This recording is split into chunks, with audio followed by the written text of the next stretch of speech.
Hey everybody, Mean Dean back at you with another video. As you can see today I've changed the locale a little bit. Now we're still at home. This is the patio.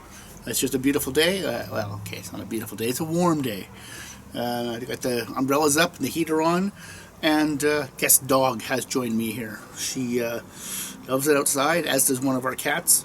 I'm not sure who loves it out here more, me or them. It's definitely them. But so today we are doing Adventures in Blind Tasting Episode 4. It's just me today. The wife has poured me a red and a white from our wine fridges, so that narrows it down to about 250 bottles, something like that. Actually, there might even be some in there that I don't know about.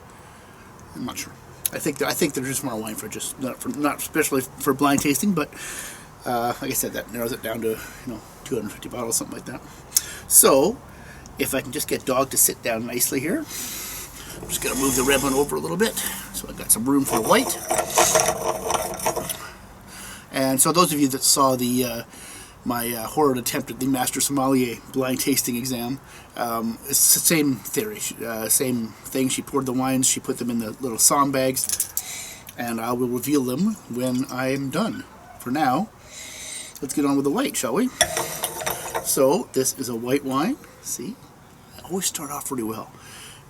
It is very clear, star bright, not a lot of separation at the meniscus. It's a young wine, 3 to 5 years old, at most, maybe even more like 2 to 4. It's fresh, ripe red apples, almost like an apple juicy type of nose on this.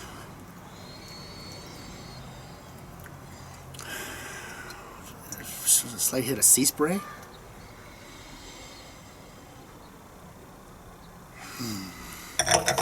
Not much in the way of floral characteristics. No earth, no hint of, no evidence of French oak. Okay, so let's see how it tastes here.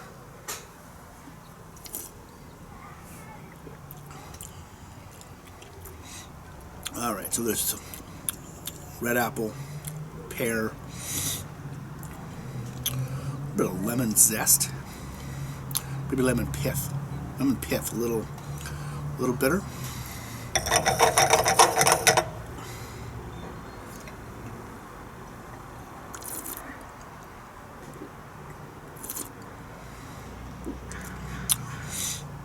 Viscosity's medium, alcohol's medium.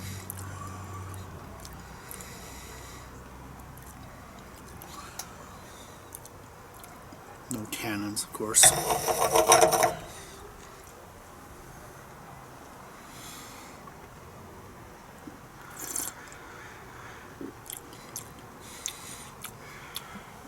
Okay, rich and round palate, medium plus finish. Acidity's medium to medium plus, probably medium. Wow. So possible grape varietals include Pinot Gris. Hint of sea sprite takes me to Rias Baixas, could be Albarino, although nothing else really leads me there. Young Riesling, maybe? There's no petrol notes there, so it would have to be a very young Riesling.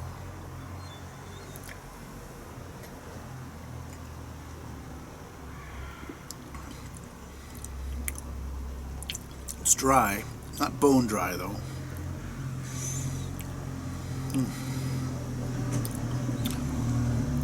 Yeah, this is tough. I can rule out Chardonnay, I can rule out Sauvignon Blanc. I can rule out the Rhone varietals, I think. It's not that. Man, gotta tell you, I really thoroughly enjoy these blind tastings. I wish I did them more often. But they are tough. And I am far from an expert on this kind of stuff. So I don't really know what I got here. I'm gonna say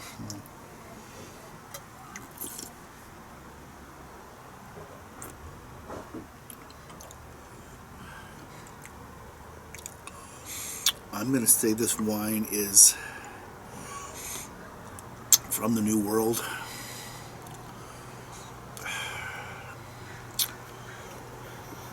think this wine is probably from British Columbia. I think it's Pinot Gris, but I don't think so. I'm gonna say it's a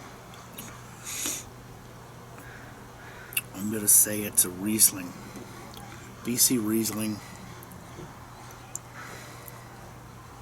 2018. It's not much older than that, I don't think.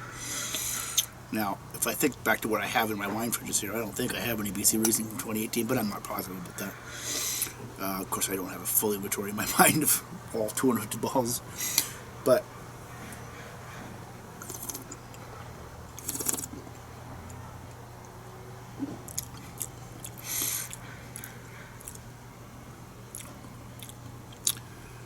yeah, okay, that's what I'm sticking with. That 2018 BC Riesling. I'm going to do the reveal on the white before we get to the red. This is going to be, hang on a minute. I just got the finish of that last thing. I got a slight hint of like a lanolin. Could it be Chenin Blanc?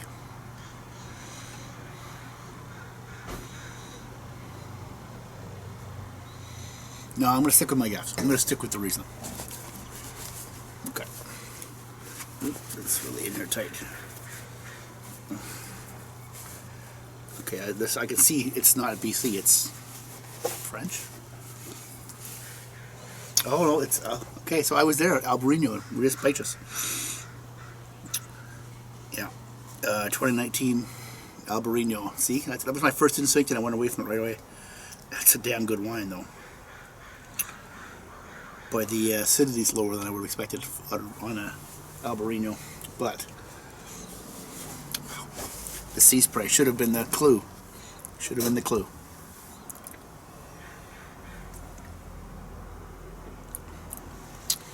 You know what this reminds me of? It reminds me that I do not drink enough Albarino. Alright, now I'm just going to actually grab a little bit of water that I have out over here. And we'll get onto the red.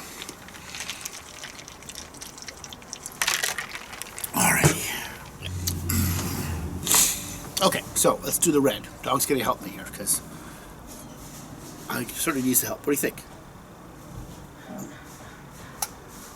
Oh, no, she's not interested. What's that? Tanat from Uruguay? Oh, Jesus. Not likely. You need more practice. All right, red wine. Okay, right off the bat. Right off the bat, there's definite evidence of French oak. Takes me to Bordeaux right off the bat. First sip sounds like Bordeaux. First nose, I mean. But maybe not. A lot of red sherry, red fruit. It's really getting orange around the meniscus. Quite a bit of bricking there. This is an older wine. 20. It could be, I don't know. It's be 5 to 8 years old, maybe more. Excuse me, I'm a little busy. I'm working here. I'm working over here. Lay down. Lay down. Okay. Red sherry, red strawberry. Red strawberry as opposed to the purple strawberries.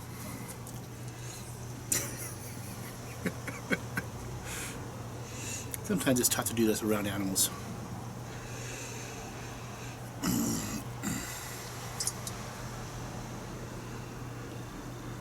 little bit of chocolate, a little bit of vanilla. There's some French oak here, but it's not in your face.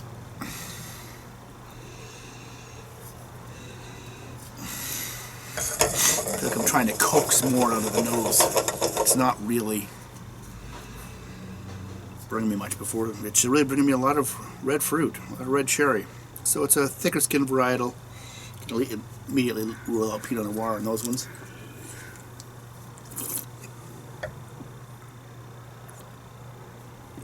Oh, so there's the coffee, there's the chocolate, vanilla, cassis, blackberry.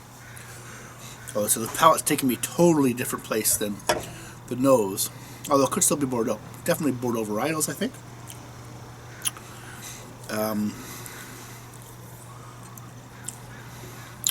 So possible grape varietals include Merlot, Cabernet Sauvignon, Petit Petit Verdot.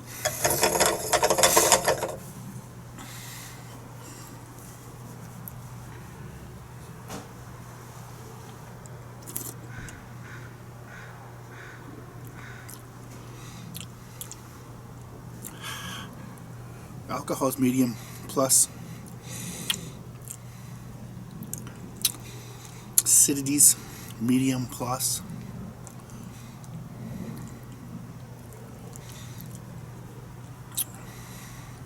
Tannins are medium plus. A little grippy still, but that's because it's, I think it's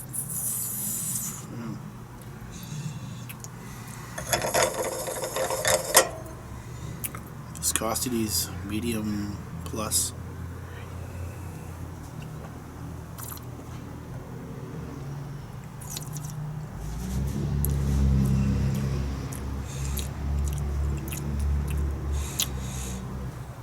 Coffee and chocolate.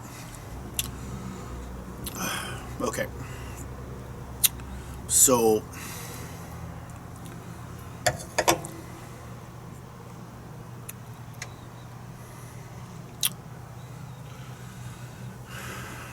I think it's good wine.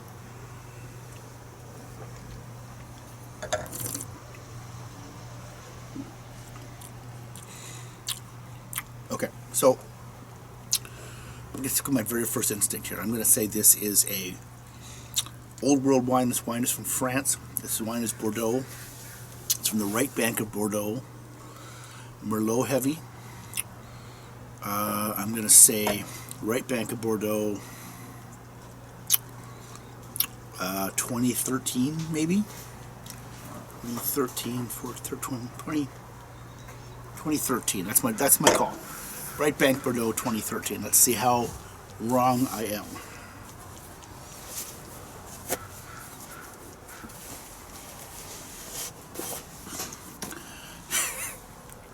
See, I'm really not very good at this, am I?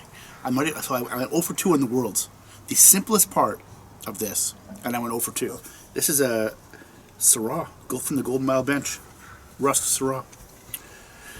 No pepper at all. There's no, that would never in a million years have guessed this is Syrah. All those characteristics you don't get, it's very good wine. But it's not Syrah. Blind. There's no way there's any new French oak on this. What's causing the chocolate and vanilla?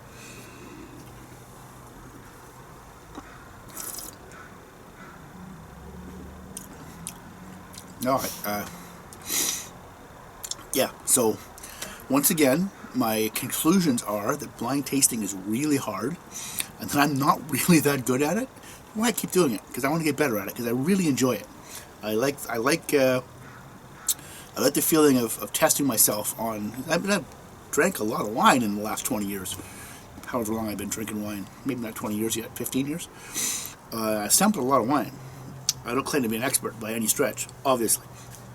But, you know, for me to drink this and immediately think it's Bordeaux, and maybe that's part of the problem. I immediately went to Bordeaux and I wouldn't leave it.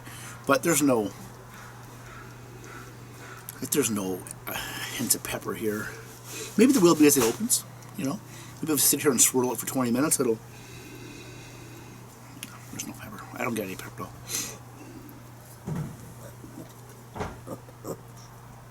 There's no bacon fat. There's no... You know, there's a few characteristics you look for. You are automatically going to go, oh, that might be Syrah. I didn't think about Syrah for a split second. And the acidity is so high. It's like the old world acidity. No, but anyway, so it's good wine. So, yeah. So that was pretty awful.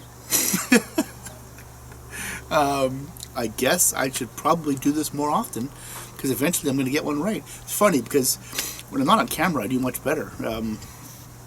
That's not totally true. I stink when I'm not off camera, too, but I do occasionally get one right. And just last week, Tracy brought me a 2014 Barolo, and I called it a 2014 Barolo. I clobbered it right there. I didn't get the producer right. I didn't try, but I got right down to that, to the year, everything. It was, you know. So from time to time, I know what I'm doing. But when you look at these two, at least that one, I was in the ballpark. Wrong world still, but Albarino came to me. With this, not a chance. But I'm gonna enjoy drinking these over the next few hours because they're both very, very good wines. So I'll show you. I don't know if I showed you the full bottle from the white. Lagarde de Cervera. Lagarde de Cervera. 2019 Albarino from Rías Baixas, Spain. There's the bottle. It is a beauty. What was the price? $44.99. Yeah, so that's another reason I probably should have not gone to Riesling, because I don't think I have any Rieslings in my cellar that are as good as this. Maybe I do. Oh, in the cellar I do, but in the wine fridge is here. And this, what a delicious wine. Really, really good. Aged. Okay, so okay, American and French oak, 38% new. Okay, so there's more new French oak in this than I thought there was, which would explain the vanilla and the chocolate. They're coming through here, but still not a lot of this the trademark Syrah characteristics. I'm trying to explain away why I did so poorly at this, and I'm probably failing miserably. But anyway, so Rust 2017 Syrah. They make 3 Syrahs, I think: a Golden Mile Bench, Okanagan Valley, and a Similkameen Valley Syrah. And we tried them all up there. We were up there last year. And they have a little Syrah flight. It usually costs you a little more in the tasting up there, but they're all excellent. And one of them, I think the Golden Mile Bench was our favorite. We bought a few of them. We have some 2019 as well of that in there. But they're all good. Even the one I liked the least was still very, very good. So if you don't familiar with Rust and the Okanagan, get familiar with them, because their wines are universally good to great. And I mean, some of their wines are just spectacularly good. They make the best Zinfandel in the Okanagan. And it's not close. There's not a lot of Zinfandel in the Okanagan, but theirs is delicious. They make one of the best Gamay in the Okanagan. If it's not the best, it's the second best. It's probably the best, to be honest with you. It's fantastic. Make a lot of great wine. So, anyway, that's it for today. Thanks for watching. Until next time. It is, as I'm taping this, it's last couple days of February. We're going to be in March soon, which means spring's coming. Damn it, spring's coming. I'm telling you. I'm telling spring it's coming. Because it really hasn't been a very good winter, has it? Not a lot of snow, but we had snow a couple days ago. Anyway, my point was, as spring arrives, so do the 2021 rosés. I already have the Cedar Creek Estate Rosé in my fridge that arrived last week. The Quails Gate Estate Rosé is coming next week, I think. And they're going to start to come, and as I start to get them, I'm going to, as you probably know, every year I do a little rosé series, both on the vlog and the blog. I usually do 2 or 3 entries depending on how many rosés I get to taste, and of course, you know, they do stagger. Like as I said, I got the Cedar Creek Estate Rosé and Quails Gate Estate Rosé coming. They have reserve rosés as well. The Cedar Creek Platinum Rosé and Lucy's Block Rosé from Quails Gate both come later in the spring, maybe in the summer. Not sure how late they are, but so a lot of the rosés do get staggered throughout the year. So that's why there's 2 or 3 entries, because I don't want to wait till I have every single rosé. By the time I did a video on every rosé that I could taste, half of them would be sold out. So that wouldn't do anybody any good. So hopefully the next month, maybe a few weeks, I'll get to do a video on the new rosés, and I'm going to do some more of these blind tastings, because I clearly need a lot of practice at it. And hey, if you like the video, leave a like and subscribe to the channel if you can. And if you want to leave a comment, tell me what you else want to see. I can talk about all kinds of stuff in the wine world. I will get back to the BC versus the World series, a second series of that at some point, but not right away. I'm not quite ready for that yet. Cheap and Cheerful will continue, but I'm running out of wines that are cheap and cheerful. I just got to go buy them all now. That's why I need to find some good private liquor stores, because BC liquor store stuff that we have here in Chilliwack, I've already tasted a lot of it, and I want to be new stuff, because that's kind of the whole point. If I just regurgitate stuff over and over, that's not much good to anybody. So that's it. So let me know what you want to see. If I can do it, I'll do it. Until next time, drink great wine. Have a great day. Thanks, guys.